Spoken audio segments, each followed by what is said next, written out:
dalam Ada Apa Berita, sengaja tadi lagunya Ilir-Ilir karena tamu kita malam ini adalah Ketua GP Ansor, politisi muda yang baru saja dipecat dari Golkar tapi ya. Tapi sudah ada gantinya nih mungkin ya, jadi Ketua BNP 2 TKI, Pak Nusron Wahid. Assalamualaikum. Waalaikumsalam. Wabarakatuh. Usuk sekali tadi ngikuti Ilir-Ilir. Mau nggak sabar mau ikutan nyanyi juga ya tadi. Ya itu kan lagu warisan kita. Baik, apa kabar ini Pak Nusron? Baik, baik, baik. Masih baik ya? Sangat baik. Mungkin perasaannya lagi nggak baik kali ya? Nggak, biasa saja. Biasa saja. Ya, ditemani juga nih Pak Emrus Sihombing ya. Selamat malam Pak Emrus. Malam, oke, Pak Emrus. Iya. Saya mungkin ke Pak Nusron pastinya, karena kan pasti kecewa dong ya, dipecat dari Golkar padahal mengumpulkan suara terbanyak kan di pileg kemarin. Ya, saya hanya bisa ngomong satu kata. Emang gua pikirin. Itu 3 kata Pak. Ya 1 kalimat dah. Oh ya. Kok nggak dipikirin karena sudah jadi BNP 2 TKI ketuanya? Nggak juga, dari dulu saya dipecat sudah sebelum jadi apa-apa. Saya dipecat ketika kampanye. Tapi udah dijanjiin kali sama Jokowi, enggak? Nggak ada janji. Jokowi kan ini tanpa syarat, dukungan tanpa syarat. Tapi sempat ngarep-ngarep nggak apa tau jadi Menpora gitu kan?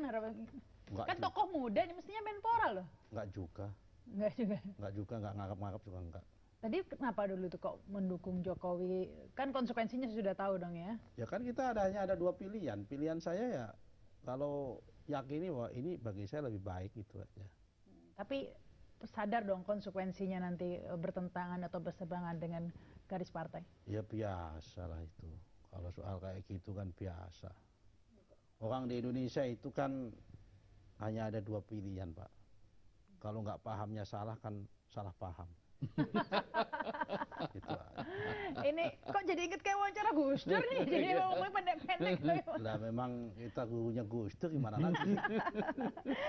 Iya, tapi kan dipecat dari, sekarang ini kan lagi musim tandingan-tandingan gitu kan. Kalau nanti ada Golkar tandingan ini, terus Pak Nusron mau gabung dengan Golkar tandingan pastinya? Kalau mau ikut mendukung perjuangan, ya saya sebagai kader. Tapi kalau gabung lagi, saya ingin fokus pada ini. Tugas rakyat jelata ini. Sebagai ketua BNP 2 TKI. Ya, karena ini kan ngurus orang marginal. TKI ini kan di Indonesia ini mindset kita masih dianggap sebagai kelompok marginal. Saya ingin mengurus orang jelata ini bagaimana menjadi jelita. Oh. Caranya gimana jelata bisa jadi jelita? Iya, reformasi struktural. Reformasi struktural itu salah satunya adalah mengubah paradigma dan mindset masyarakat. Memandang TKI itu kayak apa, atau buruh migran itu kayak apa. Kita ini ada 2 kontras yang berbeda perlakuan. Memandang TKI itu atau BMI itu harus memandang 2 sisi. Sisi adalah memandang kemanusiaan, yang kedua adalah sisi ekonomi. Kalau memandang sisi kemanusiaan tidak ada pilihan lain dong. Memang undang-undang dasar udah mengamanat kita bahwa negara wajib melindungi tumpah darah manusia dan sebagainya. Sisi kemanusiaan kita harus terpanggil dong. Memang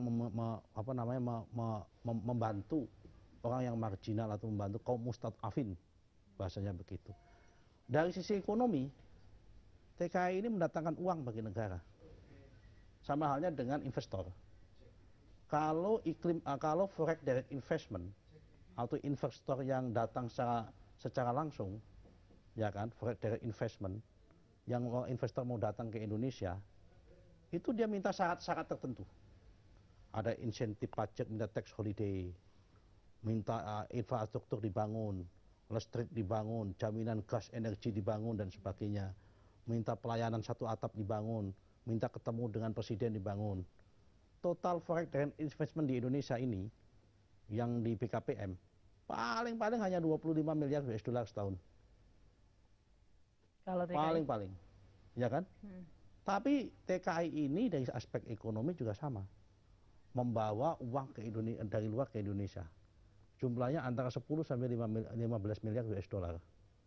Tapi nggak pernah dikasih insentif. Malah cenderung bernasib. Malah cenderung dipalakin di mana-mana. Ya, ini kita sebenarnya saya mau sebelum menginjak ke soal BNP 2 TKI ya, tapi tampaknya Pak Nusron sudah nggak sabar sudah melupakan Golkar ini tampaknya ya, fokusnya mau di sini saja. Ya, karena ini saatnya kita membangun. bukan lagi saatnya kita bicara pada level tentang pertentangan politik. Kalau kita bicara pada level pertentangan politik, itu kita akan terjebak pada konflik abadi. Bagi saya urusannya sudah selesai. Saya dipecat, saya silahkan dipecat. Terima Saya nggak terima. Tapi saya pakai jalur saya ke PT UN. ke pengadilan. Lagi proses. Kan? Lagi proses. Dan saya kalah di pengadilan negeri. Saya sekarang kasasi di Mahkamah Agung. Soal hasil, ya sudah kan kalah, mau apa kalau kalah? Masa kita kemudian menangis karena kalah? Tapi proses sampai kasasi ini, apakah ini menahan sebagai anggota DPR-nya juga dipecat juga sebagai Oh anggota enggak, saya dulu mereka sempat kirim surat ke KPU supaya apa? Supaya saya tidak dilantik. Tapi KPU tidak mau, saya dipilih secara tetap ya harus dilantik dong. Kan gitu. Mandatnya saya perjuangkan ini mandat rakyat kan, begitu. Tapi itu sih udah selesai lah, udah masa lalu. Saya sekarang ingin hari ini kita fokus. Udahlah, politik udah selesai. Nah, nyesel ini seandainya nggak bisa jadi anggota DPR nanti. Pilihan kok menyesal tuh. Kenapa kita itu, kalau kita sama-sama memilih, buat apa kita milih hidup? Kita ini resiko. Pilihan hidup ini memang ada resiko. Ya, kalau kita nggak mau capek, nggak mau ngambil, nggak usah ngambil pilihan. Dan kalau nggak mau ngambil pilihan, nggak usah hidup. Ada yang menarik, Bu Rama. Ya, Saya silakan, perlu Pak dalami Emrus. seperti itu. Tadi di awal dikatakan Bung Nusron dikatakan adalah perubahan struktural. Berarti yang dulu itu struktural yang dilakukan sebelum Perubahan apa? struktural itu kan Nah, berarti kurang baik dong. bukan. Yang, Kalau Bapak belajar secara sosiologi, perubahan itu ada jangka pendek, jangka panjang. betul. Ada perubahan struktural masyarakat. Itu dalamnya ada perubahan mindset masyarakat, paradigma masyarakat, perubahan terhadap individu, sistem pelayanan, perubahan individu dan sebagainya. Ini disebut dengan perubahan masyarakat. Long term. Ya betul. Kan gitu. Betul. Nah, artinya bukan perubahan yang sifatnya parsial. Nah, perubahan struktural adalah langkah pertama adalah kita ingin outputnya adalah pandangan negara, pandangan masyarakat terhadap TKI tidak lagi marginal. Selama ini memang begitu rupanya. Saya yakin Bapak pun menganggapnya marginal. Ya seperti itu lah. Buktinya apa? Orang Garuda aja, kalau kita naik pesawat ditaruh di belakang. Terminalnya juga beda nih tuh Pak, pintu Pak. Dulu. Sekarang sudah nggak. Sekarang udah enggak, alhamdulillah. Bekat UKP 4 dan KPK. Oh, iya. Jadi sudah sama ya sekarang. Sudah sama. Iya. Baik, kita harus break dulu nih. Kita lanjutkan lagi nih Pak Nusron. Oke, Ya, silakan. pemirsa ada apa beritakan kembali setelah bincang-bincang berikut ini.